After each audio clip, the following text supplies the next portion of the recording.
शांत हो जाइए, शांत हो जाइए पहले।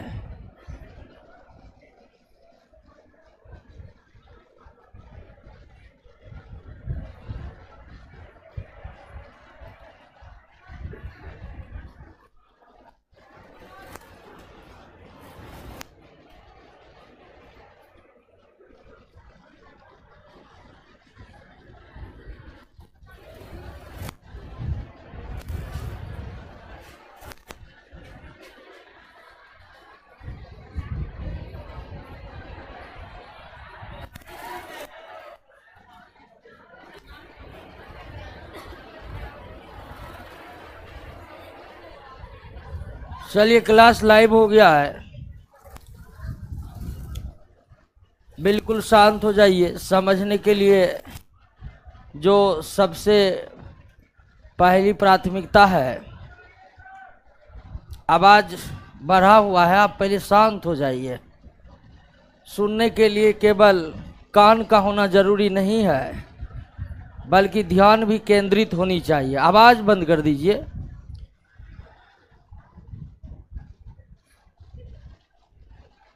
क्लास का शेड्यूल, आवाज थोड़ा कम कीजिए, ज़्यादा हो गया है। क्लास का शेड्यूल किस प्रकार से है ये रोशन सर आपको बता ही दिए होंगे। सोमवार से शुक्रवार तक बायोलॉजी का क्लास चलेगा, शनिवार और रविवार केमिस्ट्री का क्लास चलेगा। और चूँकि समय कम है और पढ़ना आपको बहुत ज़्यादा है, और आपसे ज़्यादा पढ़े लोग पहले से भी बैठे हुए हैं, ये भी एक बात है। आप अभी पढ़ना शुरू किए हैं, कई लोग ऐसे भी हैं, हम भी उसमें शामिल हैं, कि पहले से बहुत कुछ पढ़े हुए हैं। तो एग्ज़ाम में किस तरह का कंपटीशन है यह आप जानते ही हैं, देखे ही होंगे। हमें ज़्यादा कुछ बताने की आवश्यकता नहीं है। तो क्लास का शेड्यूल यही है कि सोमवार से शुक्रवार हम बायोलॉजी को लेकर चलेंगे, क्योंकि बहुत बड़ा विषय है, सब्जेक्ट है, और ज़्यादा प्रश्न साइंस में बायोलॉजी के अंतर्गत ही रहते हैं। दूसरा, आपके एग्जाम में जो बायोलॉजी के बाद सबसे महत्वपूर्ण स्थान रखता है वो केमिस्ट्री है। तो सप्ताह में 2 दिन, शनिवार और रविवार, हम केमिस्ट्री को डील करेंगे। उसके बाद जब बायोलॉजी और केमिस्ट्री समाप्त हो जाएगा तो फिर फिजिक्स आएगा और इकोनॉमिक्स आएगा। कुल 4 विषय हैं जिसमें थोड़ी बहुत हमारे पास जानकारी है, तो उस जानकारी आपके सामने हम रखेंगे। और एग्ज़ाम निकालने का क्या तरकीब है ये रोशन सर तो बहुत बेहतरीन तरीके से बता ही दिए होंगे आपको। थोड़ी बहुत जानकारी हमारे पास भी है, तो वो भी बता देते हैं। तो सबसे बड़ी हल्ला मत करिए। आप लोग मैट्रिक इंटर के तो विद्यार्थी हैं नहीं, सब ग्रेजुएट हैं। आप लोग भी हल्ला करिएगा तो फिर मैट्रिक वाले, इंटर वाले और आप में कोई अंतर नहीं रह जाएगा। तो शांत रहिए, क्लास में हल्ला मत करिए। तो सबसे जो महत्वपूर्ण चीज़ है वो है सेल्फ स्टडी। घर पर बैठकर आप पढ़ते हैं कि नहीं। तो ये ध्यान रखिएगा कि अब जब तक एग्ज़ाम नहीं है, आपके पास पढ़ने के अलावा कोई दूसरा कार्य नहीं होना चाहिए। कोचिंग के बाद जो भी समय बचता है वो सारा का सारा समय घर पर पढ़ने में व्यतीत कीजिए। समय की बंटवारा करिएगा कि घर पर इतना घंटा पढ़ना है, इतना घंटा ये करना है, उतना घंटा वो करना है, तो फिर पढ़ने वालों की कोई कमी बिहार में तो नहीं है। तो सबसे महत्वपूर्ण यही है कि आप कोचिंग के बाद जो भी समय बचता है उसको केवल और केवल घर पर पढ़ने में व्यतीत कीजिए। एक से एक टैलेंटेड व्यक्ति हुए हैं, हमारी बातों पर ध्यान दीजिए। छोटी मोटी घटनाएं होती रहती, हमारी बातों पर ध्यान। ठीक है, ध्यान केंद्रित करके रखिए। हम बता रहे हैं कि एक से एक टैलेंटेड लोग एग्जाम में सफलता नहीं प्राप्त कर पाते। उदाहरण हम ही को ले लीजिए। तो टैलेंटेड आप हैं तो जरूरी नहीं है कि आप एग्जाम निकाल लीजिएगा। आप लगातार घर पर बैठकर मेहनत कर रहे हैं तो यकीन मानिए सफलता आपके काफी नजदीक है।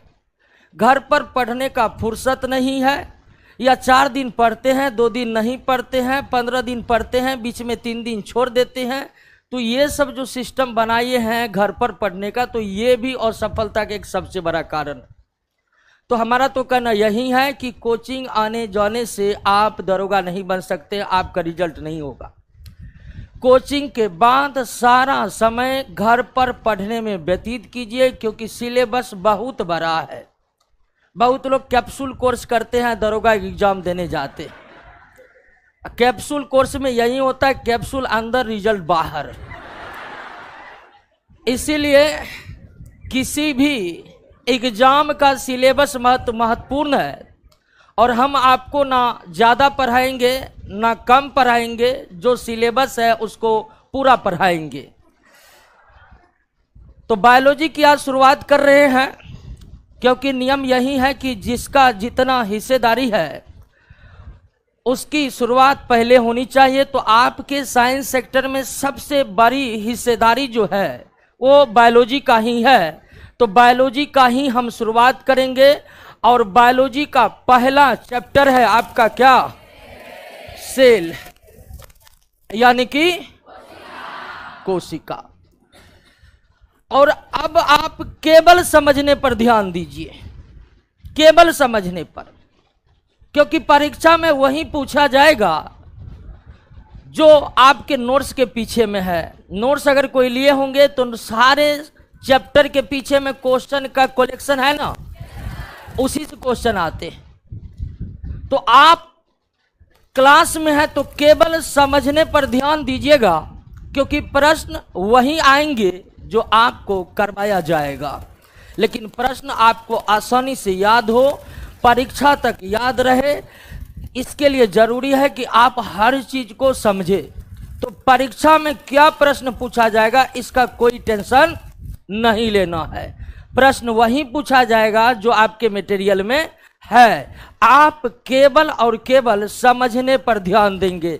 सभी ऑनलाइन वाले दोस्तों से भी आग्रह है कि बेड पर सोकर नहीं पढ़ना है, कुर्सी खरीद कर कुर्सी पर बैठकर पढ़ना है। तो पहला चैप्टर क्या है? सेल। तो हम लोग स्टार्ट करें। बिल्कुल शांत मुद्रा में एकाग्रता के साथ सुनिए, समझिए, और हम बार बार रिपीट भी करते हैं। ऐसा नहीं कि एक बार बोल दिए तो दूसरा बार हम भूल जाएंगे, उसको फिर से बोलेंगे ताकि हमें भी याद आ जाए और आपको भी लंबे समय तक याद रहे। तो पहला चैप्टर है आपका सेल। अब आइए दोस्तों ध्यान दीजिए कि हम लोग रहते हैं कहां पर? पृथ्वी पर। हमको लगा घर में रहते, ये बोलिए। कहां रहते हैं? पृथ्वी पर। और हमारी जो पृथ्वी है यह 2 ही चीजों से मिलकर बना हुआ है, केवल 2 चीजों से। पृथ्वी केवल और केवल 2 चीजों से मिलकर बना हुआ है। एक है सजीव और दूसरा है निर्जीव। वेरी गुड, सबको याद है। क्या तीसरा भी कुछ है? नहीं है तो उसको हम बाद में पढ़ेंगे, फिलहाल नहीं है। तो यह पृथ्वी पर 2 ही चीज है, या तो सजीव है या फिर निर्जीव है। और सजीव क्या है, निर्जीव क्या है, इतना तो आप जानते ही होंगे। जिसमें जान है वो, जिसमें जान नहीं है, सजीव का भी जान निकल जाए तो वह क्या हो जाएगा? मानव सजीव है लेकिन मृत मानव निर्जीव है, यह भी ध्यान रखना है। तो पृथ्वी पर 2 ही चीज है, सजीव और निर्जीव। अब अगर आप एक निर्जीव पदार्थ के बनावट को समझेंगे, कोई भी निर्जीव पदार्थ ले लीजिए, जैसे कि हम ले लिए हैं क्या? पत्थर। गांव सब में इसे बोलते हैं क्या, जानते हैं? गिट्टी। पत्थर एक निर्जीव पदार्थ है, और अगर हम इसके बनावट को समझेंगे या किसी भी निर्जीव पदार्थ के बनावट को हम समझने की कोशिश करें, तो हर एक निर्जीव पदार्थ की निर्माण प्रक्रिया की शुरुआत होती है कहां से? एटम से। कहां से? एटम से, परमाणु से। इसके बारे में आप थोड़ा बहुत जानते होंगे। एटम सूक्ष्मतम कण है जिससे मिलकर बना होता कौन? निर्जीव। उसके बाद एटम मिलकर के बना लेते हैं क्या? मॉलिक्यूल्स बना लेते हैं, यानी क्या बना लेते हैं? और अणुओं का जो ढेर है वही क्या हो जाता है? पत्थर, यानी कि निर्जीव। इस पृथ्वी पर जो भी निर्जीव पदार्थ है, चाहे वो ठोस है या द्रव है या गैस है, उसकी निर्माण प्रक्रिया कुछ इस तरह से ही हुआ है। एक निर्जीव पदार्थ का निर्माण छोटे छोटे सूक्ष्मतम कण परमाणुओं से हुआ है। परमाणु पुनः आपस में जुट करके क्या बनाते हैं? और हम जितने भी निर्जीव पदार्थों को आंखों से देख रहे हैं, वास्तव में वो अणुओं का ढेर है। वास्तव में वो अणुओं का ढेर है। आपके सामने यह डिजिटल बोर्ड है जो कि निर्जीव है। इस डिजिटल बोर्ड का भी निर्माण इसी क्रम में हुआ है। हम इलेक्ट्रॉन माइक्रोस्कोप या हाई क्वालिटी का माइक्रोस्कोप लेकर देखेंगे इस बोर्ड को, तो हमें छोटे छोटे क्या दिखाई पड़ेंगे? परमाणु जो मिलकर के क्या बनाए होंगे। और अंततः ये जो बोर्ड देख रहे हैं, डिजिटल बोर्ड देख रहे हैं दोस्तों, ये वास्तव में अणुओं का ही ढेर है। तो इस पृथ्वी पर जो निर्जीव पदार्थ है, उस निर्जीव पदार्थ का निर्माण किस क्रम में हुआ है, किस प्रकार से हुआ है, क्या इस बात को आप समझ गए हैं? पहले से भी समझे होंगे क्या जी? तो निर्जीव पदार्थ का निर्माण किस प्रकार से हुआ है, इसको आप समझ गए हैं। अब ध्यान दीजिए दोस्तों कि अगर निर्जीव पदार्थ का निर्माण इस क्रम में हुआ है, तो निश्चित तौर पर सजीवों का निर्माण तो किसी ना किसी क्रम में हुआ ही ना होगा। हुआ होगा कि ना हुआ? निर्जीव पदार्थ के निर्माण इस प्रकार हुआ है, तो किसी ना किसी प्रकार से किसका निर्माण हुआ होगा? सजीवों का निर्माण हुआ होगा। तो आइए अब हम थोड़ा सजीव के निर्माण प्रक्रिया को समझने की कोशिश करते हैं। सजीवों के निर्माण प्रक्रिया की शुरुआत कहां से होती है? सेल से होती है, यानी क्या? कोशिका से। यानी जिस तरह सूक्ष्मतम कण परमाणुओं से निर्जीव बने हुए हैं, ठीक उसी तरह सूक्ष्मतम इकाई कोशिका से कौन बने हैं? सजीव बने हुआ है। तो हर एक सजीव के निर्माण में जो सूक्ष्मतम इकाई भाग लेते हैं, आवाज अच्छा क्लियर, माइक सब ठीक कर दिए हैं।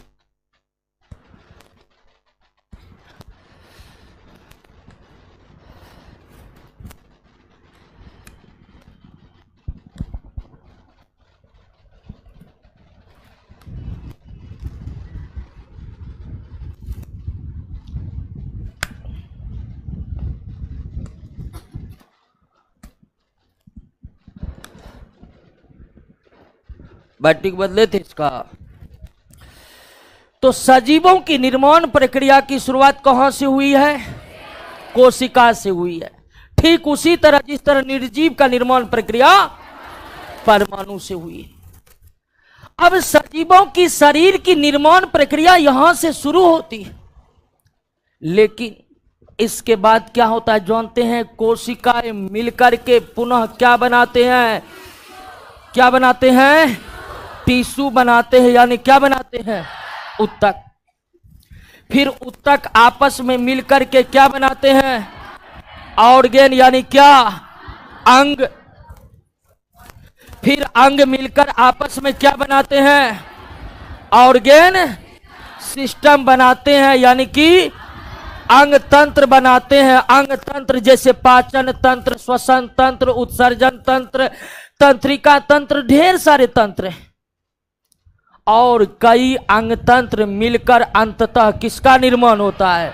बॉडी का निर्माण होता है, यानी किसका निर्माण होता है? शरीर का निर्माण होता है। तो निर्जीव की निर्माण प्रक्रिया बहुत छोटी है। सूक्ष्म कण क्या हो गया? वो मिलकर क्या बनाया? और अणुओं का ढेर बन गया पदार्थ। लेकिन निर्जीव से काफी भिन्न होते हैं कौन? सजीव। इसमें जान होते हैं। इसलिए निर्जीवों के तुलना में सजीवों की निर्माण प्रक्रिया काफी जटिल है, कॉम्प्लेक्स है। और सजीव की निर्माण प्रक्रिया कुछ इस क्रम में होती है, जिसकी शुरुआत कहां से होती है? कोशिका से होती है। कोशिका मिलकर क्या बनाते हैं? उत्तक बनाते हैं। उत्तक मिलकर क्या बनाते हैं? अंग बनाते हैं। अंग मिलकर क्या बनाते हैं? अंग तंत्र बनाते हैं। और कई अंग तंत्र मिलकर शरीर बनाते हैं। और इस तरह सजीव के शरीर का निर्माण होता है। तो एक सजीव के शरीर का निर्माण कैसे होता है यह देख लिए ना। अब यहां पर समझिए कि कोशिका क्या है। सजीव के शरीर के निर्माण में जो सूक्ष्म इकाई भाग लेते हैं वही क्या कहलाता है? कोशिका कहलाता है।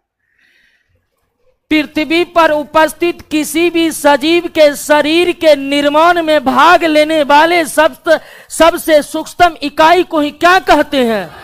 कोशिका कहते हैं। इसे मूलभूत भी इकाई भी कहते हैं, फंडामेंटल यूनिट भी कहते हैं, क्योंकि इसके बिना क्या ये उत्तक का निर्माण संभव है? कोशिका के बिना क्या उत्तक का निर्माण संभव है? बताइए, कोशिका के बिना क्या उत्तक का निर्माण संभव है? उत्तक के बिना अंग का निर्माण संभव है? अंग के बिना अंग तंत्र का निर्माण संभव है? यानी कोशिका ही नहीं रहेगा तो किसी भी सजीव के शरीर का निर्माण हो ही नहीं सकता है। हो सकता है? बताइए। इसीलिए कोशिका को सबसे सूक्ष्म इकाई भी कहते हैं और साथ साथ हम उसे मूलभूत इकाई भी कहते हैं। क्या कहते हैं? कोशिका क्या है समझ गए? पृथ्वी पर स्थित सभी सजीवों के शरीर की मूलभूत इकाई ही क्या है? सजीवों के निर्माण की सबसे सूक्ष्म इकाई क्या है? क्लियर हो गया? बात समझ गए? कोशिका क्या है? कोई दिक्कत नहीं ना? अब ध्यान दीजिए, कोशिका क्या है ये तो आप समझ गए। सजीवों के शरीर की मूलभूत इकाई है, सजीवों के शरीर के निर्माण की सूक्ष्म इकाई है। इसके बिना सजीवों का निर्माण संभव नहीं है। मूलभूत इकाई के अलावे कोशिका को सजीवों के शरीर का स्ट्रक्चरल यूनिट भी कहा जाता है। क्या कहा जाता है? स्ट्रक्चरल यूनिट भी कहा जाता है। हिंदी में इसे कहते हैं रचनात्मक इकाई भी कहा जाता है। रचनात्मक इकाई का मतलब रचना करने वाला। रचनात्मक इकाई जिसके बदौलत एक सजीव का शरीर आकार लेता है। सजीव के शरीर की जो रचना होती है उसमें मुख्य भूमिका किसका है? कोशिका का मुख्य भूमिका। इसलिए हम बोले क्योंकि इसके बिना यह सब नहीं हो सकता। हर एक सजीव के शरीर के रचना में मूल रूप से किसका योगदान है? और इसलिए कोशिका को क्या कहा जाता है? रचनात्मक इकाई कहा जाता है। तो कोशिका सजीव के शरीर की रचनात्मक इकाई है। कोशिका सजीव के शरीर की मूलभूत इकाई है, रचनात्मक इकाई है, मूलभूत इकाई है। इसके अलावे कोशिका को फंक्शनल यूनिट भी कहते हैं। हिंदी में इसे कहते हैं क्या? क्रियात्मक इकाई कहते हैं। क्या कहते हैं? क्रियात्मक इकाई। अब क्रियात्मक इकाई का मतलब क्या हुआ? ध्यान दीजिए, कोई भी सजीव जिंदा इसलिए बने रहते हैं कि उन सजीव के शरीर में स्थित सभी अंग कार्य करते रहते हैं। अगर सजीवों के शरीर का अंग कार्य ही ना करे तो क्या लगता है सजीव जिंदा रह पाएगा? संभव है? नहीं है। तो कोई भी सजीव जो है वह जिंदा इसलिए बना रहता है क्योंकि उस सजीव के शरीर के सारे अंग काम करते रहते। मानव के शरीर में ही फेफड़ा श्वसन का काम करना छोड़ दे, छोटी आंत भोजन को पचाना छोड़ दे, किडनी रक्त को साफ करना बंद कर दे, तो मानव जिंदा रह पाएगा? नहीं रह पाएगा।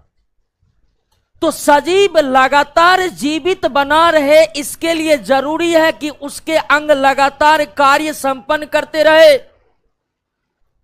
और कोई भी अंग जो कार्य संपन्न करते हैं वो भी किसके सहायता से?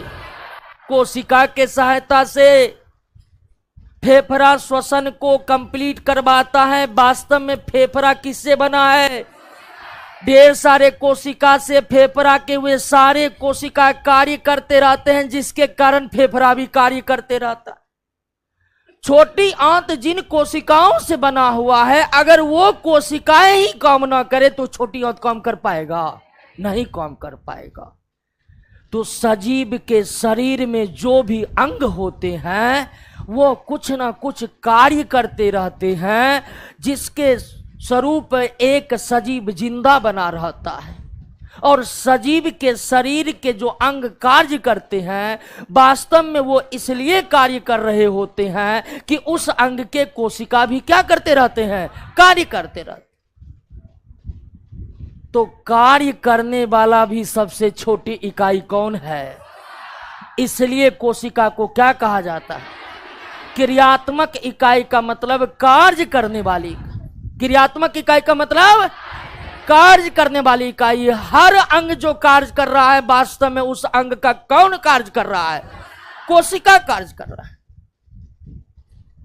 क्लियर हो गया?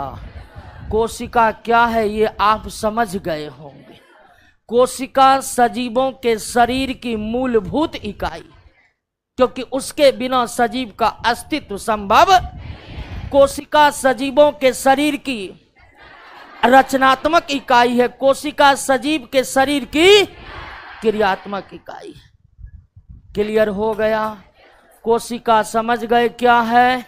किसी को कोई दिक्कत नहीं ना?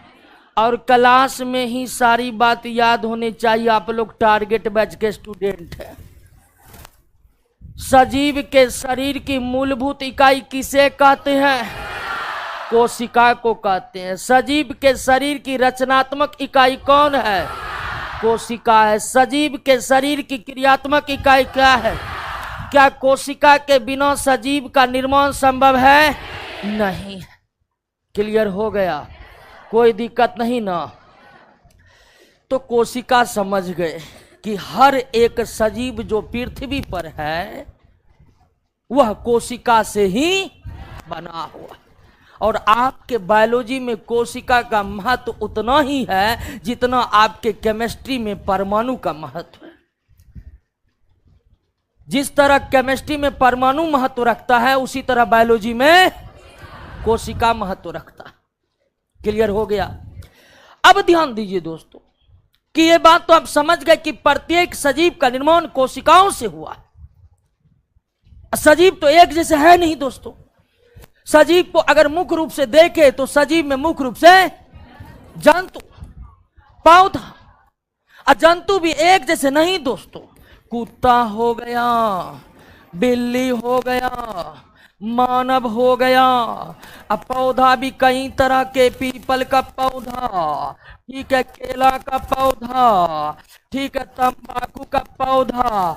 एक तरह के सजीव इस पृथ्वी पर नहीं है। बहुत लोग हंस रहे हैं, काहे जी? मतलब बोल रहे हैं कि सारे सजीव किससे बने हैं? लेकिन सारे सजीव एक जैसे हैं? नहीं है। जंतु हैं तो वो भी कई तरह के, पौधे हैं तो वो भी कई तरह के।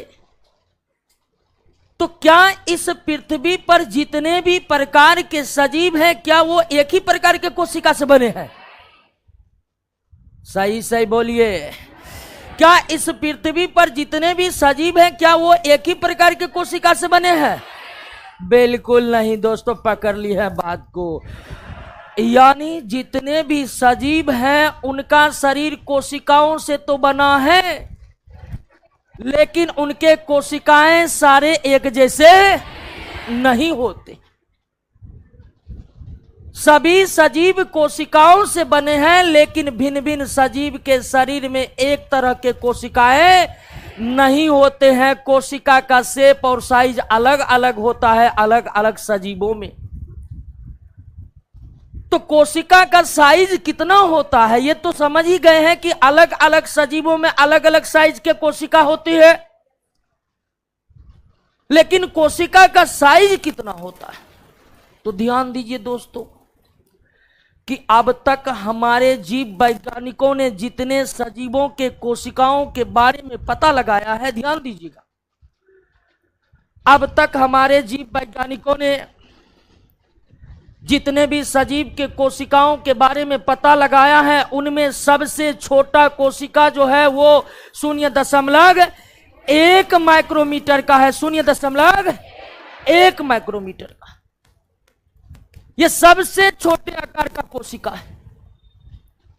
इससे छोटा कोशिका अगर है तो वैज्ञानिकों ने उन्हें अब तक खोजा नहीं है।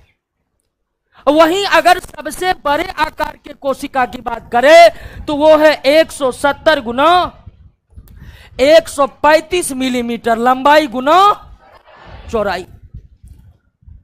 तो कोशिका का आकार 0.1 माइक्रोमीटर से लेकर 170 गुना 135 मिलीमीटर का तक का होता है।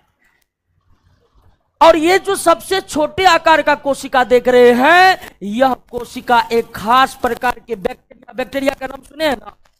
ये जो सबसे छोटे आकार का कोशिका देख रहे हैं, ये जो सबसे छोटे आकार का कोशिका देख रहे हैं, यह कोशिका एक बैक्टीरिया जिसका नाम है माइकोप्लाज्मा गैलीसेप्टिकम। ये एक जीवाणु है। यह क्या है? जीवाणु का नाम है। तो सबसे छोटे आकार के कोशिका का साइज क्या है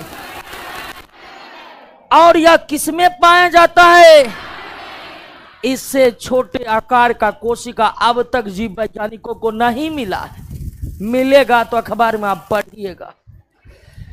और सबसे बड़े आकार का जो कोशिका है उसकी लंबाई 170 मिलीमीटर और चौड़ाई 100। और सबसे बड़े आकार का जो यह कोशिका है, सबसे बड़े आकार का जो यह कोशिका है दोस्तों, वह पाया जाता है किसमें? शुतुरमुर्ग के हाँ ध्यान रखिएगा, अंडा में ही पाया जाता है और कहीं नहीं पाया जाता है। यानी शुतुरमुर्ग के शरीर में भी नहीं पाया जाता, उसके अंडे में पाए जाते। और यह इतना बड़ा कोशिका है दोस्तों कि जिसे हम आंखों से देख सकते। आंखों से कोशिका नहीं दिखता है, क्योंकि प्रकृति ने जो मानव को आंख दिया है वो आंख 100 माइक्रोमीटर से बड़ी वस्तु को ही देख सकता है। बात समझ रहे हैं ना? प्रकृति ने जो हमें आंख प्रदान किया है, प्रकृति ने जो मानव को आंख दिया है, वह आंख अगर स्वस्थ है तो 100 माइक्रोमीटर से बड़ा चीज को ही देख सकता है, उससे छोटा चीज को नहीं। और लगभग सभी कोशिकाएं इससे छोटी होती है, तो कोशिकाएं आंखों से दिखाई नहीं देती है। अपवाद स्वरूप ये कोशिका इतनी बड़ी है कि हम इन्हें आंखों से देख सकते हैं। इससे बड़े आकार की कोशिका अब तक मिला नहीं। क्लियर हो गया?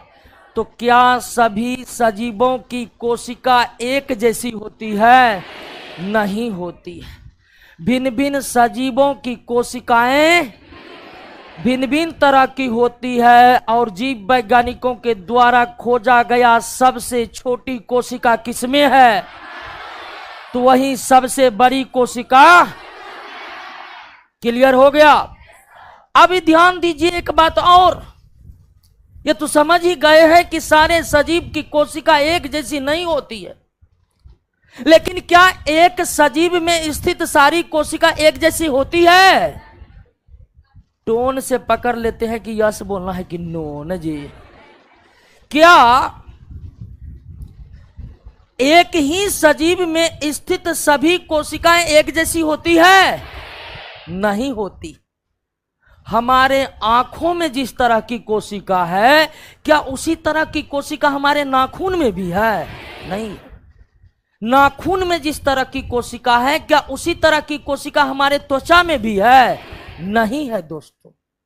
यानी भिन्न भिन्न सजीवों में अलग अलग तरह की कोशिकाएं होती है और एक ही सजीव में सारे कोशिका एक जैसे नहीं होती है।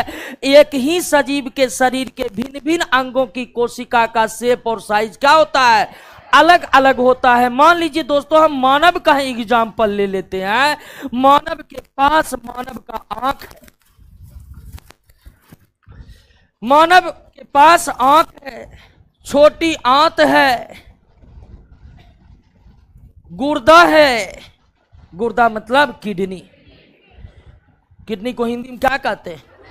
गुर्दा कहते हैं। ये अलग अलग अंग है और इस अलग अलग अंग की कोशिका भी क्या है? अलग अलग।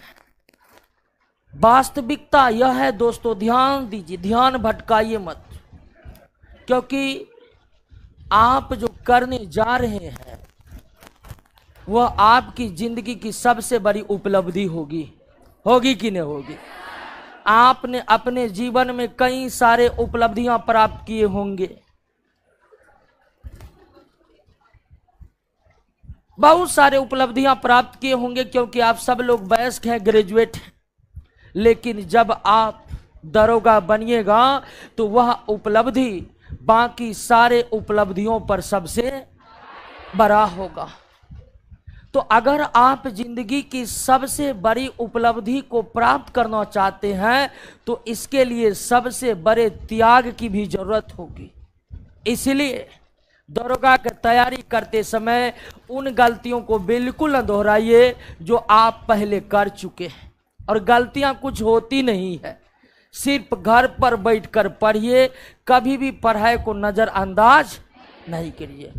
आप जब पढ़िएगा ना तो आपको पढ़ने का मन नहीं करेगा। आप जब पढ़िएगा तो आपको शॉर्ट वीडियो देखने का मन करेगा। आप जब पढ़िएगा तो आपको नींद लगने लगेगा। और यह समस्या सिर्फ आपकी नहीं है, सबकी है। इतना होने के बावजूद भी आप पढ़ते रहिएगा, यकीन मानिए नौकरी का लेने के लायक आप सबसे उत्तर। ताली मारने से कुछ नहीं होगा, ठीक है? समझिए और उतारिए। बात समझ रहे हैं ना?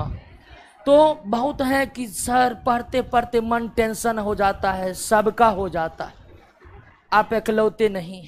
बहुत कहेगा पढ़ते पढ़ते जो है ना मन विचलित हो जाता है, सबका होता है, मेरा तो पढ़ाते पढ़ाते हो जाता है। बात समझ रहे हैं ना? तो ध्यान रखिएगा, कोई भी किसी भी तरह के बहाने बना को पढ़ाई को मत टालिएगा।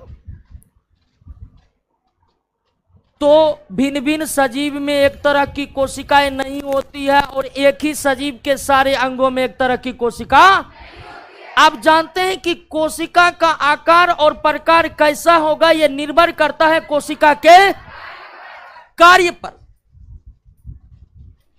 समान कार्य करने वाले कोशिका की आकार और आकृति भी क्या होगी? समान होगी। मानव की आंख और बंदर के आंख के कोशिका का शेप और साइज लगभग समान होगा। क्यों? तो उनके कार्य क्या है? समान है। बंदर भी अपने आंखों से देखने का कार्य करते हैं, मानव भी अपने आंखों से देखने का कार्य करते हैं। इसलिए बंदर के आंख और मानव के आंखों की कोशिका क्या होगी? लगभग समान होगी। छोटा बड़ा हो सकता है लेकिन उसके बाद सब कुछ क्या होगा? समान होगा। समान कार्य करने वाले कोशिका की आकार और आकृति भी क्या होता है? और भिन्न भिन्न कार्य करने वाले कोशिका का आकार और आकृति भिन्न भिन्न होता है। क्या मानव के फेफड़े और मानव के छोटी आंत की कोशिका एक जैसी होगी? नहीं होगी। वो इसलिए नहीं होगी कि दोनों अंग के कार्य क्या है? अलग अलग कार्य करने वाले कोशिका के आकार और आकृति भी क्या होती है? और समान कार्य करने वाले कोशिका के आकार और आकृति भी क्या होती है? भिन्न भिन्न सजीव है। भिन्न भिन्न सजीव की कोशिकाएं अगर उनके कार्य समान है तो उनके कोशिका का आकार और आकृति भी क्या होगा? क्लियर हुआ? बात समझ गए? किसी भी कोशिका का शेप और साइज क्या होता है? शेप और साइज किस पर डिपेंड करता है? समान कार्य करने वाले कोशिका का आकार और आकृति, भिन्न भिन्न कार्य करने वाले कोशिका का आकार और आकृति। क्लियर हो गया इतना? सभी सजीवों के शरीर की मूलभूत इकाई क्या है? क्रियात्मक इकाई क्या है? रचनात्मक इकाई क्या है? क्या इस पृथ्वी पर जितने सजीव हैं उनके कोशिकाएं एक समान है? नहीं है। किसी भी कोशिका का शेप और साइज, आकार और आकृति किस पर निर्भर करता है? कार्य पर निर्भर करता है। समान कार्य करने वाले कोशिका के आकार और आकृति समान है। पीपल के पेड़ और बरगद के पेड़ की वो कोशिका जो पानी का परिवहन करता है, आकृति एक जैसी होगी। क्यों? तो कार्य उसका क्या है? सेम है। क्लियर हो गया? जब शेप और साइज को आप समझ ही गए हैं तो अब हम बात करेंगे कोशिका की संख्या पर। कोशिका की संख्या पर।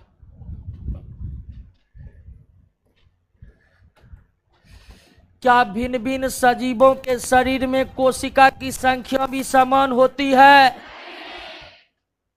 आप लोग बहुत चीज पहले से पढ़े हुए, सबका सही सही उत्तर दे रहे हैं।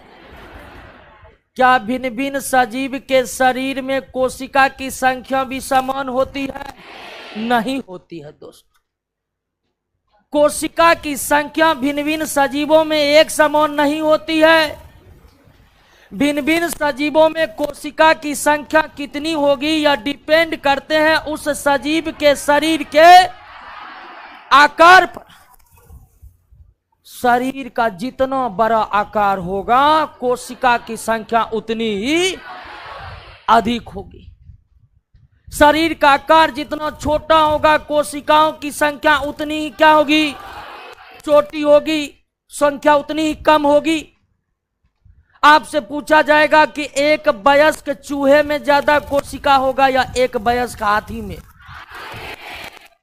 हाथी में ज्यादा कोशिका होगा क्योंकि हाथी का शरीर चूहे से कई गुना बड़ा है। बात समझ गए कि नहीं? चूहे के शरीर में ज्यादा कोशिका होगा या हाथी? क्यों? तो कोशिका की संख्या किस पर निर्भर करती है? शरीर के आकार पर। एक वयस्क गुलाब के पौधे में ज्यादा कोशिका होगा कि एक वयस्क बरगद के पेड़ में? बरगद के पेड़ में। क्लियर हो गया? तो आप समझ ही गए हैं कि भिन्न भिन्न सजीवों के कोशिकाएं एक जैसी नहीं होती है और भिन्न भिन्न सजीवों में कोशिका की संख्या भी समान नहीं होती। अब ध्यान दीजिए कि कोशिका को संख्या के आधार पर जीव वैज्ञानिकों ने कोशिका की संख्या के आधार पर जीव वैज्ञानिकों ने समूचे सजीव को दो भागों में बांटा। कोशिका के संख्या के आधार पर इस पृथ्वी पर जितने भी सजीव है उसे कितने भागों में बांटा गया है? दो भागों में। एक है आपका यूनिसेलुलर यानी क्या? एक कोशिकीय, और दूसरा मल्टी सेलुलर यानी बहुकोशिकीय। कोशिका के संख्या के आधार पर सजीव कितने प्रकार के? दो प्रकार के। कोशिका की संख्या के आधार पर सजीव कितने प्रकार के? एक कोशिकीय और बहुकोशिकीय। अब एक कोशिकीय क्या है, बहुकोशिकीय क्या है, नाम से ही पता चल जाएगा। क्या? ऐसे सजीव जिनके शरीर में केवल एक कोशिका है, केवल एक कोशिका, उसे क्या कहते हैं? और जिनमें एक से अधिक है अब एक कोशिकीय सजीव के शरीर में केवल और केवल क्या है? एक कोशिका है, और एक कोशिका आंखों से दिखेगा नहीं। तो जितने भी एक कोशिकीय सजीव है, जितने भी एक कोशिकीय सजीव है, जैसे जीवाणु, जैसे प्रोटो, ये सब एक ही कोशिका के बने सजीव है, एक कोश के है, ये आंखों से दिखाई नहीं देते। कोई भी एक कोश के सजीव हमें आंखों से दिखाई नहीं देते हैं, और आंखों से दिखने वाला हर सजीव क्या है? आंखों से दिखने वाला हर सजीव क्या है? बहुकोश के, एक कोश की आंखों से दिखाई। तो संख्या के आधार पर सजीव कितने प्रकार के? अब थोड़ा सा यहां पर ध्यान देने वाली बात है कि आपने देखा शुरुआत में ही कि एक सजीव के शरीर के निर्माण किस प्रकार से होता है। कोशिका मिलकर क्या बनाती है? क्या बनाती है? उत्तक। उत्तक मिलकर क्या बनाता है? ऑर्गेन। अंग मिलकर क्या बनाता है? Organ system. और ऑर्गेन सिस्टम मिलकर क्या बनाता है? बॉडी। इस तरह सजीव का निर्माण होता है। लेकिन इस तरह से केवल किस सजीव का निर्माण होता है? बहुकोश। जो एक कोश के सजीव है उनका शरीर में केवल एक कोशिका है।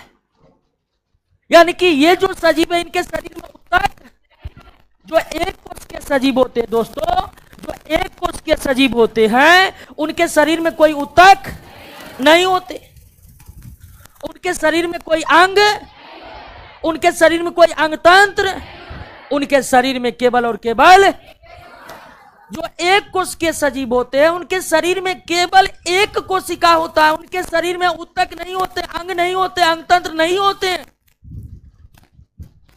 जीवाणु का किडनी खराब हो गया है। काय आवाज फंस रहा है बार बार जी? बैटिक बदलो इसका तेजी से। 1 सेकंड बैटिक बदलवाते। अरे बैटिक तो साफ डिस्चार्ज है जी।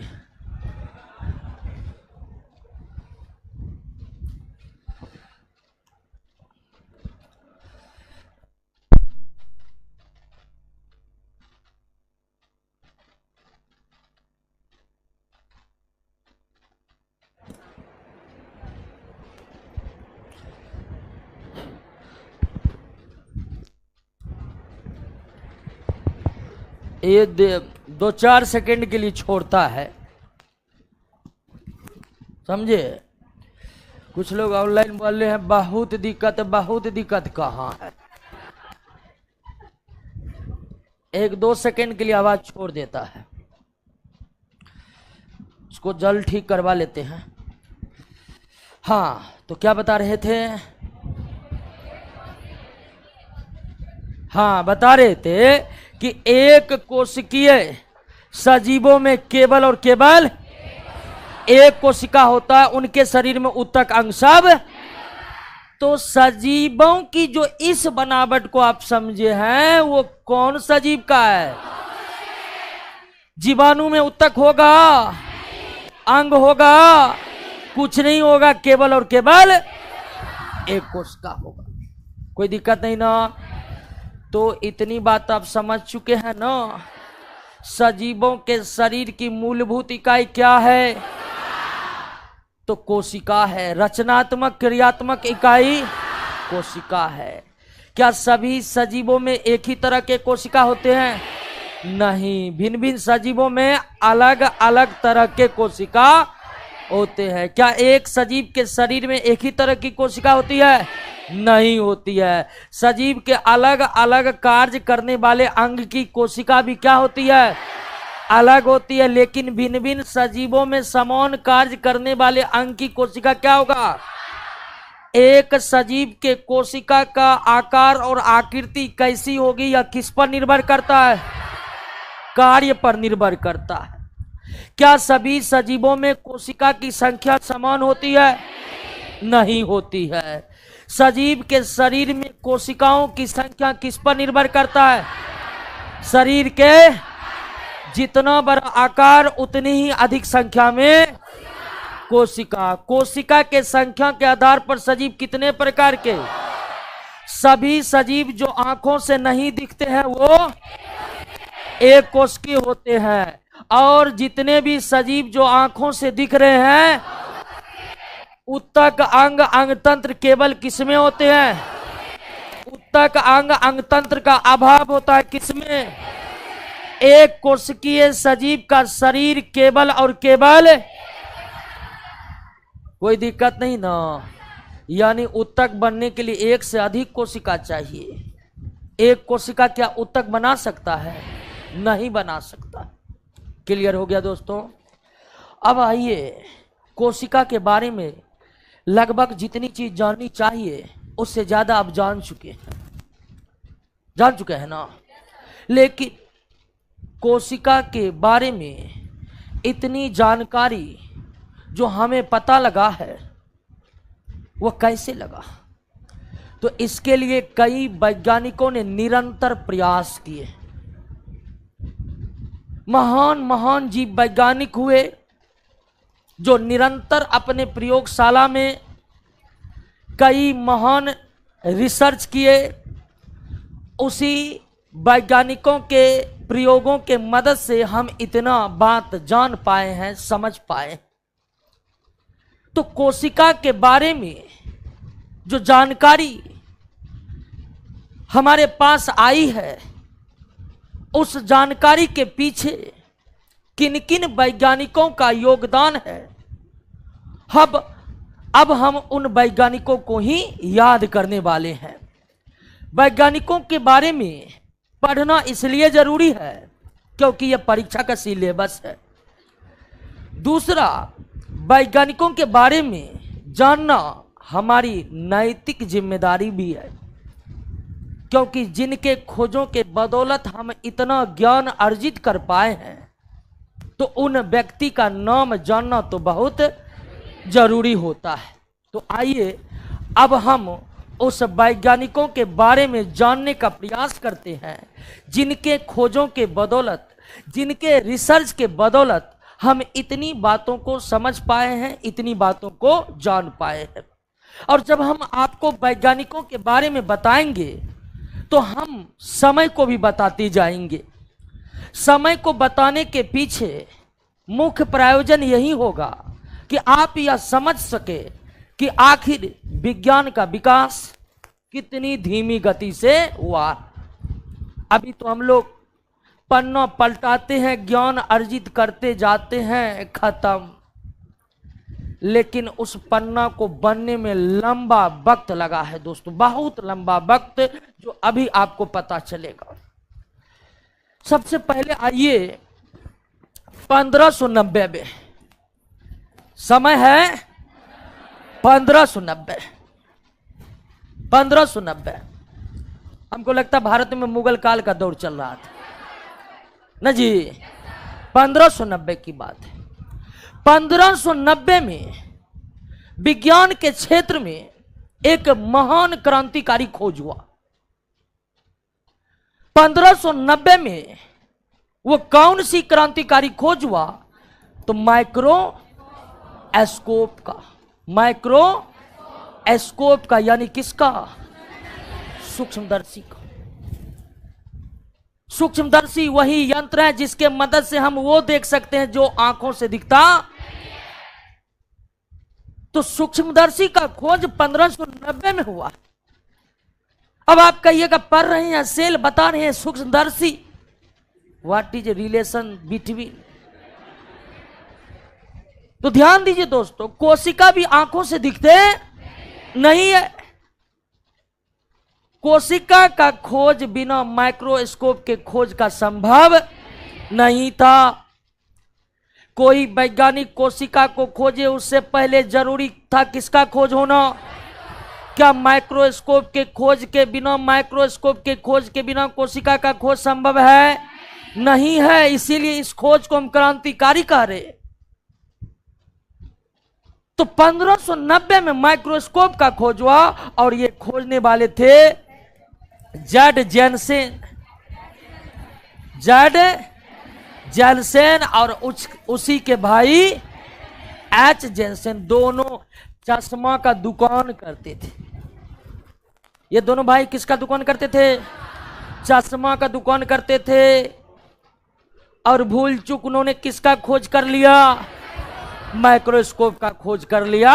और माइक्रोस्कोप के खोज होने के साथ ही मानव उन चीजों को देखने में दिलचस्पी लेने लगी जो उन्हें पहले आंखों से दिखाई नहीं देता। तो माइक्रोस्कोप का खोज किसने किया? अब 1590 के बाद आ जाइए कहां? 1665। 65 10 75 न हो गया जी।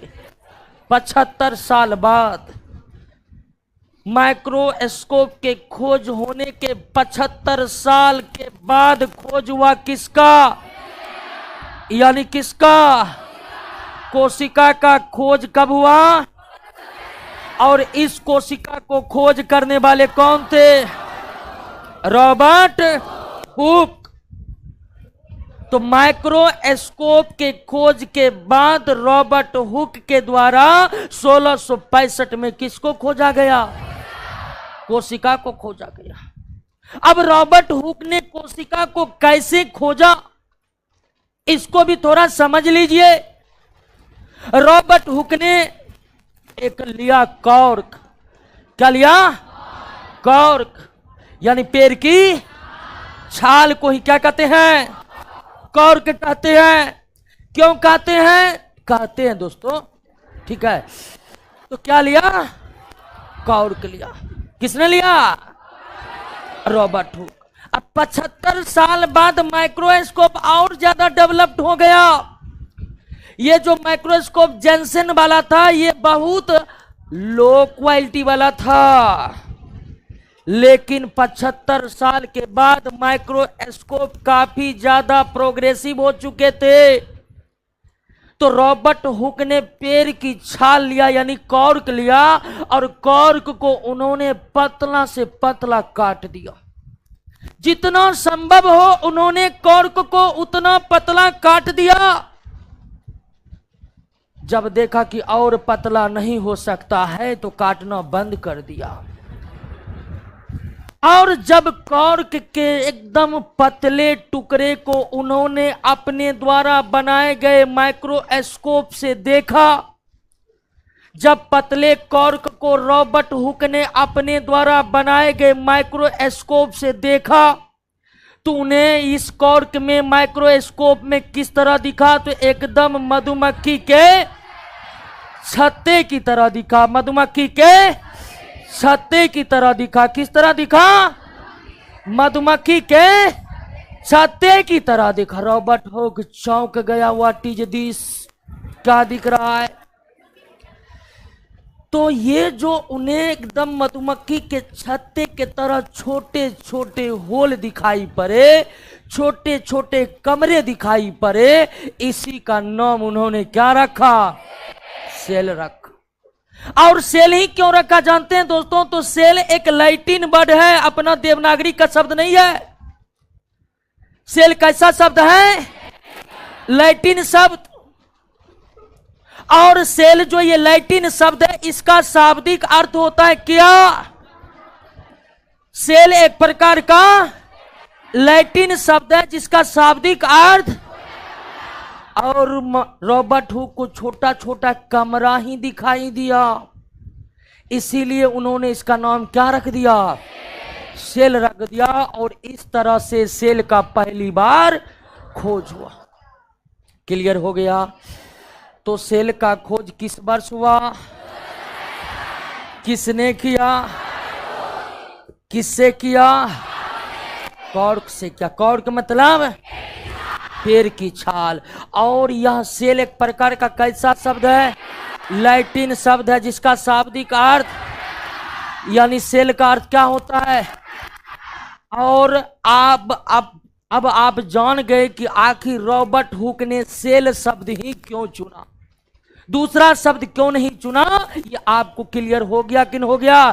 क्योंकि कॉर्क में उन्होंने जब पहली बार कोशिका को देखा तो कोशिका उसे छोटा छोटा कमरा के तरह ही दिखाई पड़ा, लेकिन इसका मतलब ये नहीं कि सारा कोशिका कमरा ही कमरा है।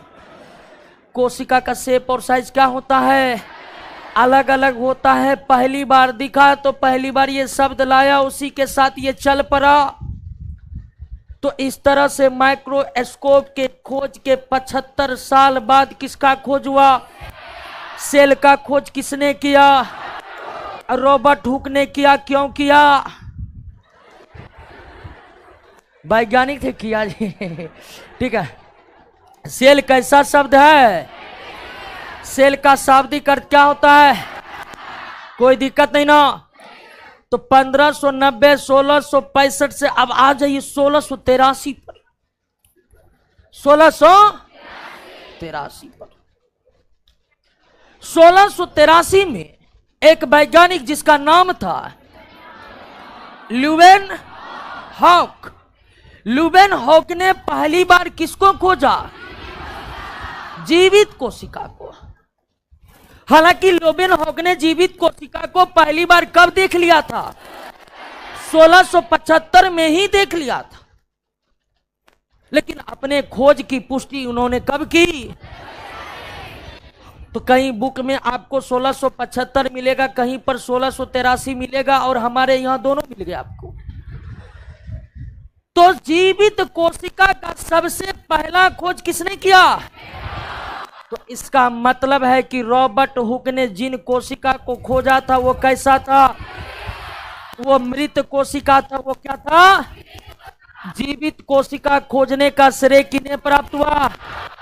अब आपको यह भी समझना होगा कि आखिर जीवित कोशिका कैसा होता है, मृत कैसा? रॉबर्ट हुक के द्वारा खोजा गया कोशिका वो मृत कोशिका थी। पहली बार जीवित कोशिका को किसने खोजा? ल्यूवेन हॉक ने खोजा। तो आखिर जीवित और मृत कोशिका में क्या अंतर होता है, इसको भी हमें समझना पड़ेगा। तो जीवित कोशिका और मृत कोशिका की पहचान किस प्रकार से होगी? कैसी कोशिका मृत कोशिका होती है और कैसी कोशिका जीवित कोशिका होती है? तो ध्यान दीजिए दोस्तों, मान लीजिए कि ये एक कोशिका है। क्या है?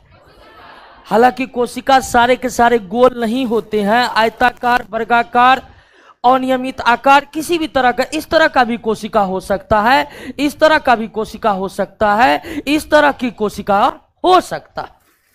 कोशिका भिन्न भिन्न आकृति की होती है, लेकिन जितने भी कोशिका होते हैं उस कोशिका के भीतर क्या होता है? तरल पदार्थ होता है। कोशिका के भीतर क्या होता है? तरल पदार्थ होता है।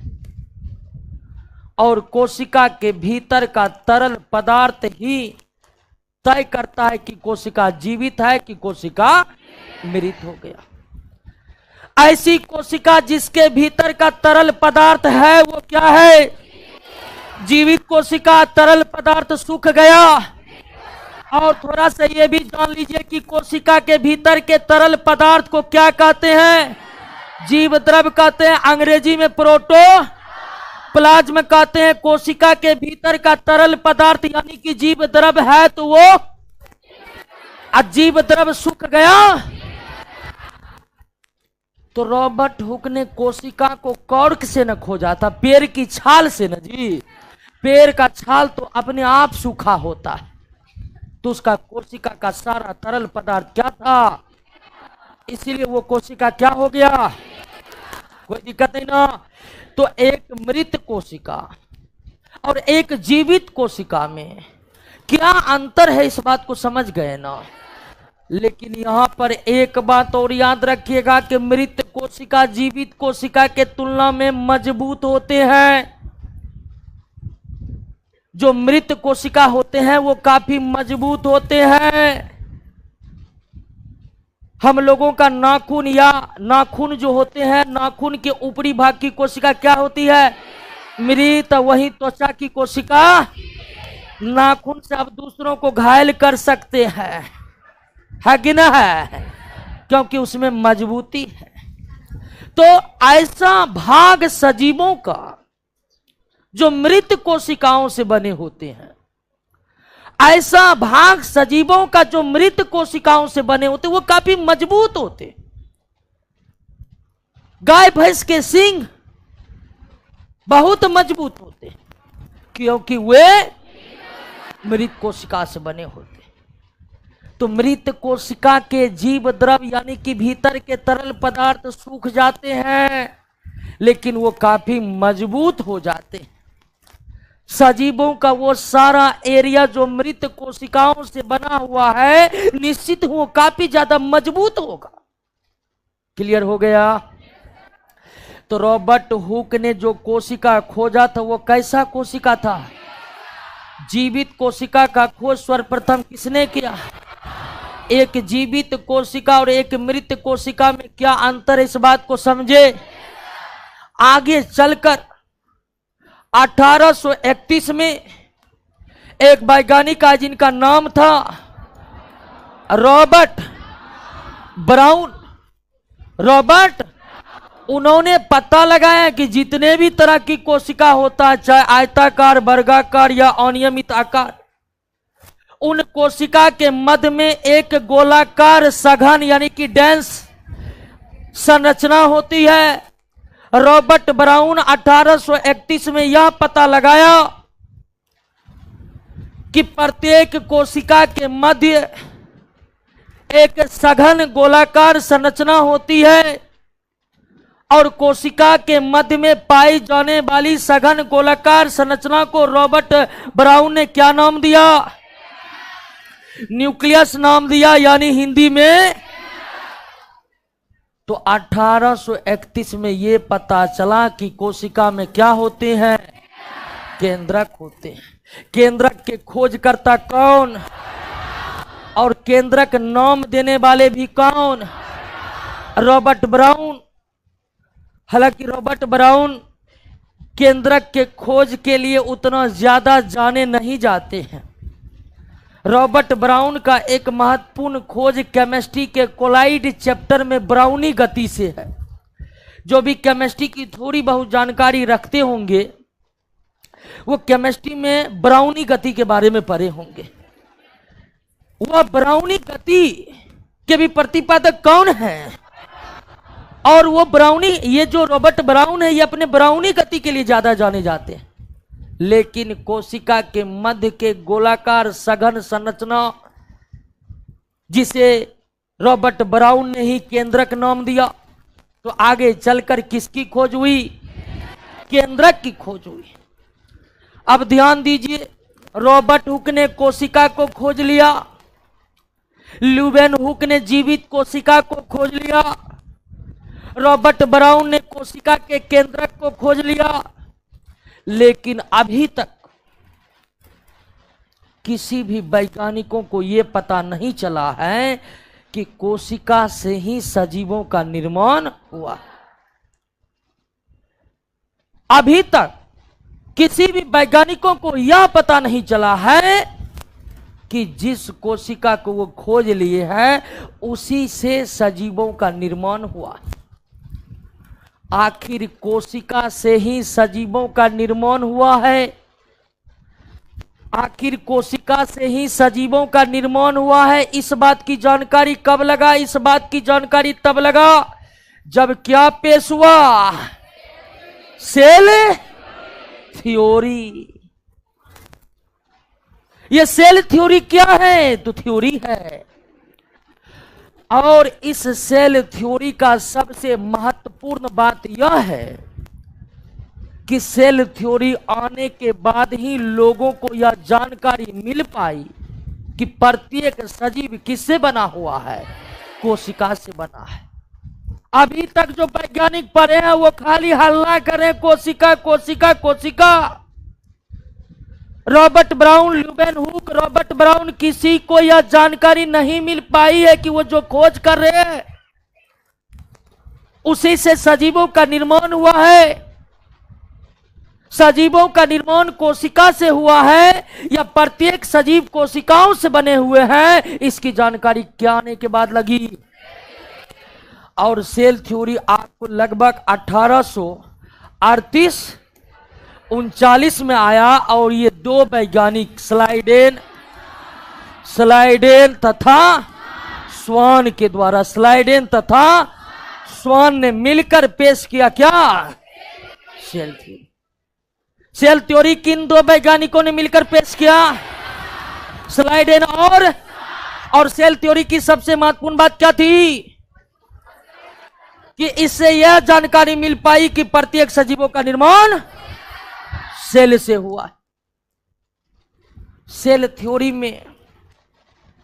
सेल थ्योरी में कई सारी बातें थी, लेकिन मुख्य बातें कितनी थी, 4। मुख्य बातें कितनी थी, 4 थी। तो वो जो 4 मुख्य बातें थी सेल थ्योरी के, उसी 4 मुख्य बातों का हम लोग जिक्र करेंगे एक बार फिर से। सबसे पहला मुख्य बात सेल थ्योरी का यही था कि प्रत्येक सजीव कोशिका से बना है। कुछ एक कोशिका से बना है और कुछ एक से अधिक कोशिका से बना है। सेल थ्योरी की सबसे महत्वपूर्ण बात यही थी कि इन्होंने बताया कि पृथ्वी पर जितने भी सजीव है सारे सारे किससे बने हैं, कोशिका से बने। कुछ सजीव एक कोशिका से और कुछ एक से अधिक कोशिका से। दूसरी महत्वपूर्ण बात थी कि कोई भी सजीव क्यों ना आप देख रहे हो पृथ्वी पर, कोई भी सजीव, हर प्रत्येक सजीव के निर्माण की, प्रत्येक सजीव की निर्माण की शुरुआत एक ही, प्रत्येक सजीव के निर्माण की शुरुआत एक ही कोशिका से होती है। आप बड़ा से बड़ा सजीव को देख लीजिए, छोटा से छोटा सजीव को देख लीजिए, हर सजीव का जो निर्माण शुरू होता है कितने, एक कोशिका से। हाथी का भी निर्माण पहली बार शुरू होता है कितने कोशिका से, और चूहा का भी निर्माण शुरू होता है पहली बार कितने कोशिका से। तो सेल थ्योरी की पहली बात कि प्रत्येक सजीव, और प्रत्येक सजीव के निर्माण की शुरुआत एक ही कोशिका से होती है, हर सजीव का। मानव की निर्माण प्रक्रिया हम आपको बता रहे हैं, एक मानव का निर्माण कैसे होता है। मानव के निर्माण में मेल बॉडी का भाग लेता है स्पर्म सेल, फीमेल बॉडी का भाग लेता है ओवा सेल। मेल बॉडी के स्पर्म सेल और फीमेल बॉडी का ओवा सेल आपस में फर्टिलाइज होते हैं, बनाते हैं क्या, जायगोट। और जायगोट जानते हैं क्या है, एक कोशिकीय। जायगोट क्या है, एक कोशिकीय। फिर आगे जायगोट बना लेता है इम्ब्रियो। इम्ब्रियो को हम क्या कहते हैं हिंदी में, भ्रूण। भ्रूण आगे चलकर क्या बनाता है, गर्भ, अंग्रेजी में फीटस। अब फिर गर्भ आगे चलकर क्या बनता है, शिशु। अब फिर शिशु लेते हैं जन्म। तो एक मानव की भी निर्माण की शुरुआत जो हुआ है कहां से, और जायगोट क्या है, एक कोशिकीय। और ऐसा सिर्फ मानव के साथ नहीं है दोस्तों, हर एक सजीव जो एक कोशिकीय है वो तो एक कोशिका वाला है ही, लेकिन जो बहुकोशिकीय है उसकी भी शुरुआत कहां से होती है, एक कोशिकीय से। और आपको पता है जब आपको जायगोट देखेगा, भिन्न भिन्न जंतु का जायगोट देखेगा, आप अंतर नहीं कर पाइएगा। आपको मानव का जायगोट दे देगा, हाथी का जायगोट दे देगा, घोड़ा का जायगोट दे देगा, और दे देगा माइक्रोस्कोप, पता लगाइए कौन घोड़ा का, कौन हाथी का, कौन मानव का, नहीं पता लगा। भिन्न भिन्न जंतु जो पृथ्वी पर है उनके जायगोट एक ही तरह के होते हैं, जायगोट में कोई अंतर नहीं होता। क्लियर हो गया? तो सेल थ्योरी की पहली महत्वपूर्ण बात यही थी कि प्रत्येक सजीव किससे बना है? कोशिका से बना है। प्रत्येक सजीव के निर्माण की शुरुआत एक ही कोशिका से होती है। प्रत्येक सजीव के निर्माण की शुरुआत एक ही कोशिका से होती है।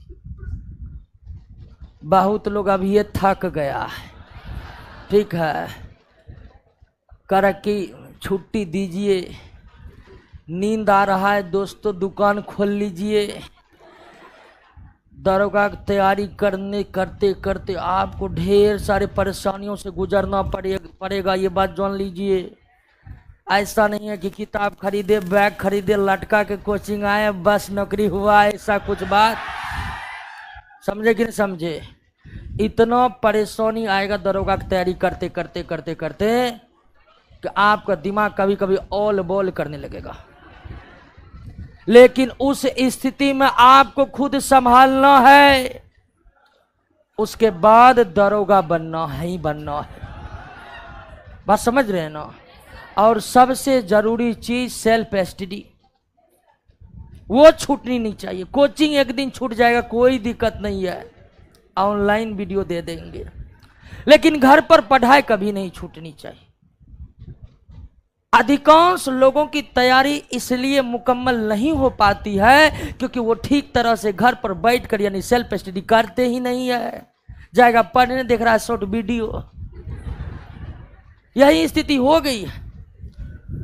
आजकल तो लोग धर्म स्थलों पर जाते हैं इसलिए ताकि वो ईश्वर का भक्ति नहीं, फोटो खिंचा सके। सही बात बता रहे हैं। आजकल का जनरेशन किसी भी धर्म का क्यों ना हो, अक्सर धर्म स्थलों पर जाकर के ईश्वर के भक्ति नहीं करते, फोटो खिंचवाते रहते। देखे है ना? तो सब कुछ से बचकर रहना है, खासकर फोटो खिंचाने से तो बिल्कुल बच के रहना। तीसरी प्रमुख बात, तीसरी है, देखिए चौथी कह रहे हैं, अभी तो ये बात ना हुआ है। तीसरी प्रमुख बात, आप शुरुआत में ही देखे कि कोशिका मिलकर क्या बनाते हैं? उत्तक। कोशिका मिलकर उत्तक बनाते हैं। शुरुआत में ही देखे थे कि कोशिका मिलकर क्या बनाते हैं? सेल मिलकर टिश्यू, और टिश्यू मिलकर ऑर्गेन। क्या हुआ? जाइए जाइए, इसी देख निकल जाइए। कोशिका मिलकर क्या बनाते हैं? उत्तक। उत्तक मिलकर क्या बनाते हैं? ऑर्गेन। तो कोशिका मिलकर उत्तक बनाते हैं, इसका मतलब आप ये मत समझिए कि कोशिका अकेले नहीं रह सकता। कोशिका में अकेले रहने की भी क्षमता है। सेल थ्योरी की तीसरी प्रमुख बात यह है कि सेल मिलकर उत्तक बनाते हैं, तो इसका मतलब आप ये मत समझिए कि अकेला कोशिका रह ही नहीं सकता है। एक अकेला कोशिका में भी इतनी क्षमता है कि वो अपना जीवन स्वतंत्र तरीके से इस प्रकृति में जी सकता। किसी जीवाणु के शरीर में केवल एक कोशिका होती है, वो जीवित रहती है कि नहीं रहती? तो जरूरी नहीं है कि कोशिका मिलकर उत्तक बनाएगा तब एक कोशिका जिंदा रह पाएगा।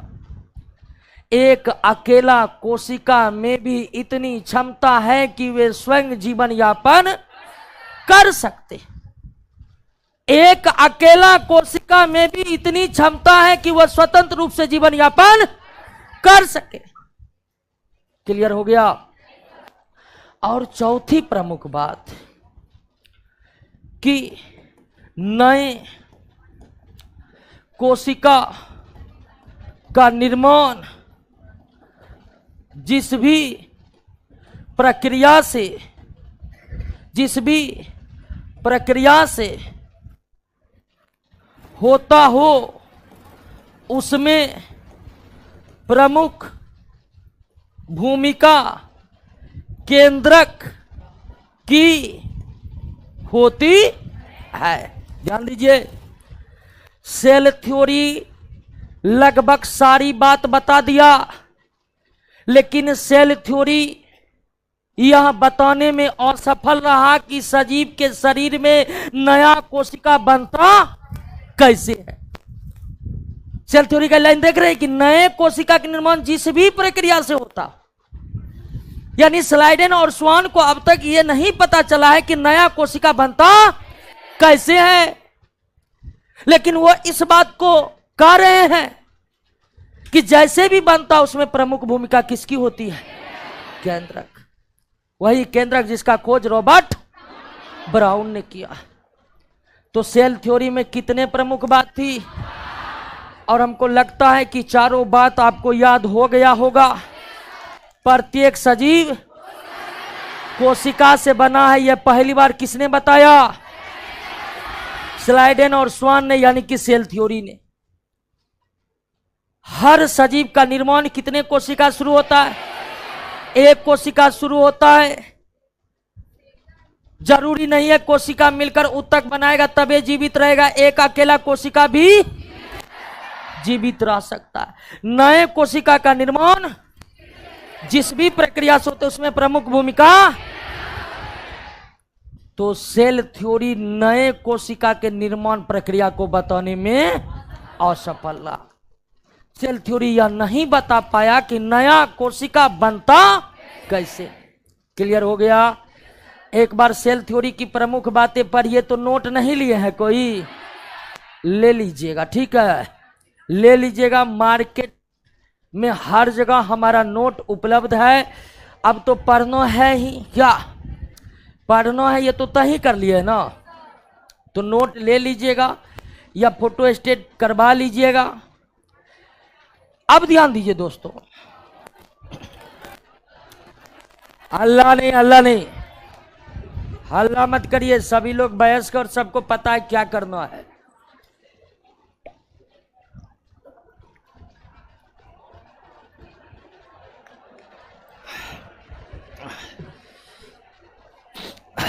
शांत हो जाइए।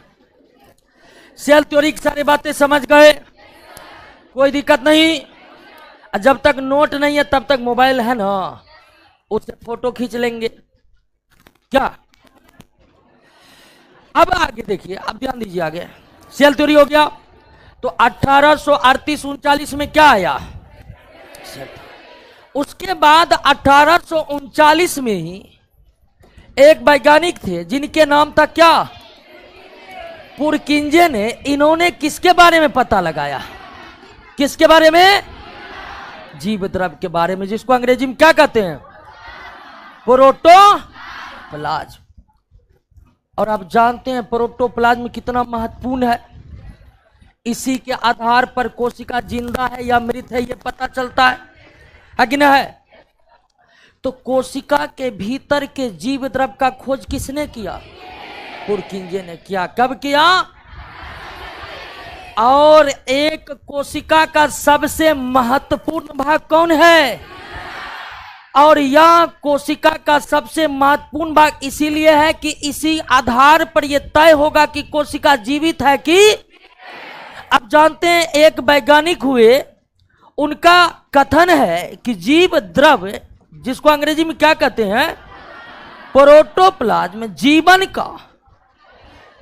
का भौतिक आधार है। जीवन का भौतिक आधार है। यह कथन किसका है? हक्सले का है। किसका है? एक वैज्ञानिक हुए जिनका नाम क्या है? हक्सले। इसका यह कथन बहुत ही महत्वपूर्ण है कि जीव द्रव ही जीवन का भौतिक आधार है। जीव द्रव को भौतिक आधार जीवन का इसलिए बताया गया कि जीव द्रव ही नहीं रहेगा तो कोशिका का निर्माण संभव है। कोशिका नहीं है तो फिर सजीवों का निर्माण संभव। इसी कारण से हक्सले का कथन है कि जीव द्रव जीवन का भौतिक, जीव द्रव जीवन का भौतिक आधार है। किसका कथन है? हक्सले का। जीव द्रव को किसने खोजा? पुरकिंजे ने खोजा। कोशिका के भीतर के तरल पदार्थ को क्या कहते हैं? जीव द्रव कहते। कोई दिक्कत नहीं। 1839 के बाद 1846 में भी एक वैज्ञानिक जिसका नाम था वॉन मोल, उन्होंने भी जीव द्रव को खोजा। 39 के बाद 1846 में भी एक वैज्ञानिक हुए जिसका नाम था वॉन मोल। उन्होंने भी जीव द्रव को खोजा, लेकिन पहली बार किसने खोजा? पहली बार किसने खोजा? कुर्क इंजन। क्लियर हो गया। अब आइए दोस्तों 1855 में, 1855 में रुडोल्फ विर्चो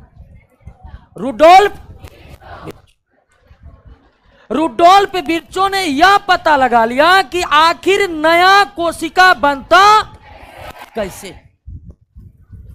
1855 में रुडोल्फ विर्चो ने यह पता लगा लिया कि आखिर नया कोशिका बनता। तो नया कोशिका कैसे बनता है? तो नया कोशिका का निर्माण किससे होता है? किससे होता है? पुराना कोशिका से। 1855 में रुडोल्फ विर्चो ने वह जानकारी सामने ला दी जो सेल थ्योरी भी नहीं ला पाया। सेल थ्योरी में नया कोशिका बनता कैसे, इस बात की जानकारी मिल पाई थी, लेकिन रुडोल्फ विर्चो ने यह बात का पता लगा लिया कि एक सजीव के शरीर में नए कोशिका का निर्माण उस सजीव के शरीर में स्थित पहले के ही किस कोशिका से होता है, और पुराने कोशिका से नया कोशिका बनना क्या कहलाता है? कोशिका विभाजन कहलाता है। क्या कहलाता है? कोशिका विभाजन कहलाता है। सेल, तो सेल डिवीजन का खोज किसने की? सेल डिवीजन का मतलब है पुराना कोशिका से वह प्रक्रिया जिसके द्वारा सजीवों के शरीर में पुराने कोशिका से नए कोशिका बनता, उसे क्या कहते हैं? कोशिका विभाजन का खोज किसने किया? किसने किया? Rudolf Virchow. कोई दिक्कत? अब ध्यान दीजिए कि अब तक कोशिका के बारे में बहुत कुछ सामने आ चुका, बहुत कुछ सामने आ चुका। बात मत करिए, बहुत लोग बात करने लगते हैं, ये भी क्लास का एक बहुत बड़ी बीमारी है। झूठ मूठ का बात कर रहे हैं, बात नहीं करना। जिससे बात कर रहे हैं वही आपका परीक्षा में 5 को क्वेश्चन गलती करवाएगा। तो जनरल कंपटीशन पर किसी पे भरोसा, खुद पे भरोसा करें। मिलजुल कर तैयारी करना अच्छी बात है, लेकिन क्लास में मिलजुल कर पढ़ना अच्छी बात। केवल अपना दिमाग लगाइए और हमारे दिमाग से रिलेट कीजिए, ठीक है। बातचीत करना है तो बुलाइए उसको, डेरा पर बनाइए, चिकन खिलाइए और बात करिए, क्या। लेकिन क्लास में नहीं। क्लास में जब आप बातचीत करते हैं तो आपके दिमाग का बंटवारा हो जाता है। दिमाग का कुछ हिस्सा हमारी बातों को सुनता है, अधिकांश हिस्सा जिससे बात करे उस पर लगा रहा। और जनरल कंपटीशन में रेस कुछ इस कदर है कि दिमाग का बंटवारा अगर हो गया तो फिर उस एग्जाम को क्रैक करना बहुत मुश्किल हो जाएगा। तो कोशिका विभाजन का मतलब क्या होता है? क्लियर? अब ध्यान दीजिए कि इतना कुछ होने के बाद जनता मांग करने लगा कि वैज्ञानिक आ रहे हैं, खोज रहे हैं, कोई आ रहे हैं कोशिका खोज रहे हैं, कोई आ रहे हैं कोशिका का केंद्रक खोज रहे हैं। लेकिन अब जनता का मांग उठा कि आप लोग मिलजुल कर बैठिए और डायरेक्ट क्लियर कीजिए, ये जो कोशिका किए है ये होता कैसे है। अब तक ये क्लियर नहीं हुआ कि कोशिका होता कैसा है। रॉबर्ट हुक आ गया, कहा कि जो कमरा है ना वही कोशिका है। बाद में पता चला रॉबर्ट ब्राउन का कि कमरे की तरह कोशिका नहीं है, कोशिका गोलाकार, आयताकार, हर तरह का उसके बीच में केंद्रक है। रुडोल्फ विर्चो तो नया कोशिका भी बना दिया। इसलिए अब डिमांड आने लगा कि कोशिका होता कैसा है, इसको क्लियर किया जाए। और कोशिका होता कैसे है यह जानकारी सबसे पहले एक थ्योरी के बदौलत आई, जिसका नाम क्या था? Protoplasm theory. प्रोटोप्लाज्म, और यह प्रोटोप्लाज्म थ्योरी वैज्ञानिक मैक्स सुल्ज ने दिया। किसने? मैक्स सुल्ज ने। सुल्ज को अंग्रेजी में इसी तरह से लिखा जाता है, विशुद्ध हिंदी में लिखिएगा तो कुछ अलग तरह से लिखा जाएगा, मैक्स सुल्ज। मैक्स सुल्ज ने क्या पेश किया? कब? और यह पहली थ्योरी थी जो बताया कि आखिर कोशिका कैसा होता है।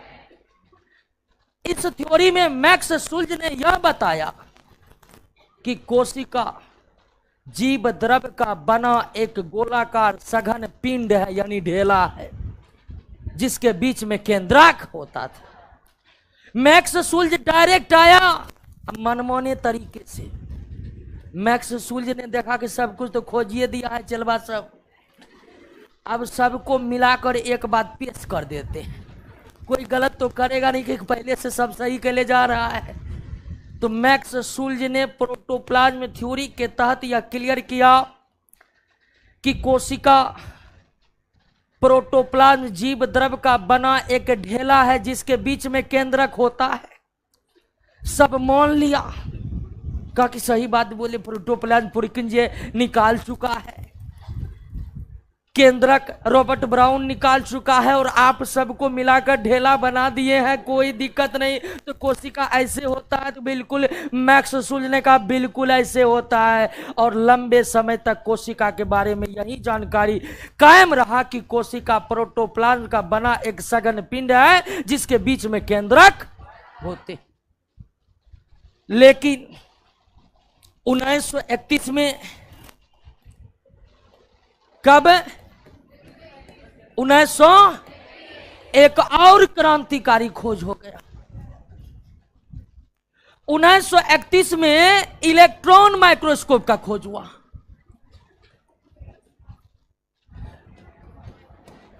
और जो नोट ले लिए होंगे वो यहां पर क्या देख रहे होंगे? 1831 जो गलत है, मिस प्रिंट है। 1931 में किसका खोज हो गया? इलेक्ट्रॉन माइक्रोस्कोप का, जिसका खोज एम नॉल तथा ई रस्का ने किया। किसका खोज किया? Electron microscope. और इलेक्ट्रॉन माइक्रोस्कोप जो है, इलेक्ट्रॉन में है, कहा सो रहे हैं जी, बनिएगा दरोगा, सोइएगा क्लास में, सोइए नहीं। दरोगा बनने के लिए शरीर को भी फिट रखना बहुत जरूरी है, ठीक है ना? तो ये भी ध्यान रखिएगा, सिर्फ पढ़ने में लगे रहे, शरीर साथे ने दिया तो दौड़िएगा कैसे? और शरीर को फिट रखने के लिए चावल रोटी सही मात्रा में खाना है, किसी भी तरह के पाउडर नहीं फाँकना है, ठीक है ना? हाँ। तो एम नॉल और ई रस्का ने किसका खोज किया? और यह माइक्रोस्कोप इतना पावरफुल माइक्रोस्कोप है कि इससे परमाणु को भी 10 लाख गुना बड़ा करके देखा जा सकता है। जैसे ही यह माइक्रोस्कोप का खोज हुआ, जैसे ही इलेक्ट्रॉन माइक्रोस्कोप का खोज हुआ, अब यह बताने का जरूरत ही नहीं रह गया कि कोशिका कैसा होता है, क्योंकि कोशिका जैसे भी होता है वो इससे दिखता है, वो भी स्पष्ट। तो इलेक्ट्रॉन माइक्रोस्कोप आने के बाद सेल कैसा होता है यह पूरी तरह से स्पष्ट हो गया, क्योंकि सेल की पूरी संरचना इस माइक्रोस्कोप से बिल्कुल स्पष्ट नजर आती है। और इलेक्ट्रॉन माइक्रोस्कोप के खोज होने के उपरांत ही मैक्स सुल्ज का प्रोटोप्लाज्म थ्योरी अमान्य हो गया, क्योंकि वो सही नहीं था।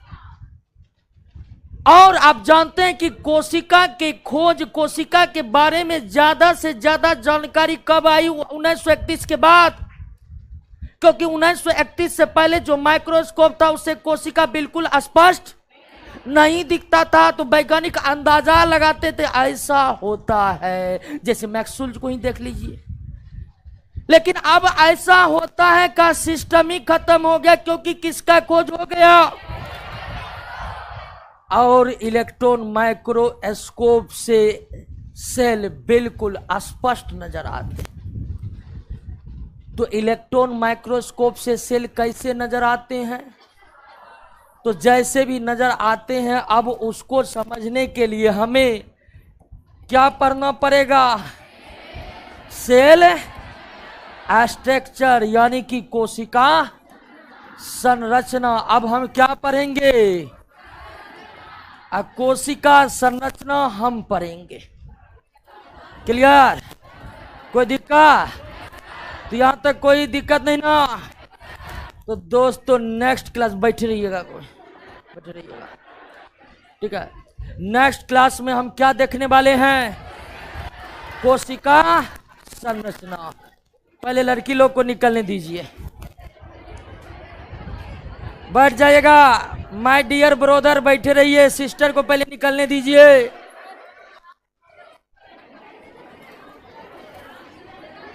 चलिए, राजबल कुमार करा दरोगा कितना कटअप क्यों जाता है?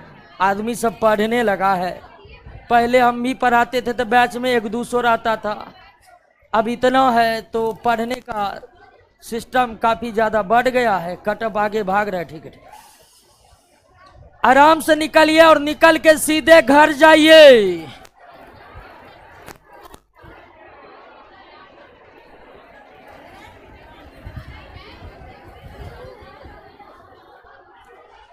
ठीक है दोस्तों, रजत जी, कुशवाहा जी, बेरोजगार लड़का, गुड्डू कुमार, पिंटू कुमार, फुलटूस कुमार, टिंकू कुमार, सबका बहुत बहुत धन्यवाद जुड़ने के लिए। मिलते हैं अगले क्लास में कोशिका संरचना के साथ। फिलहाल कल सैटरडे है, लेकिन कल से केमिस्ट्री की शुरुआत नहीं होगी। केमिस्ट्री की शुरुआत अगले सप्ताह के शनिवार रविवार। काहे वीडियो शूट कर रहा है जी? मोबाइल छीना जाएगा, बेहोश हो जाएगी, फिर कभी होश नहीं आएगा।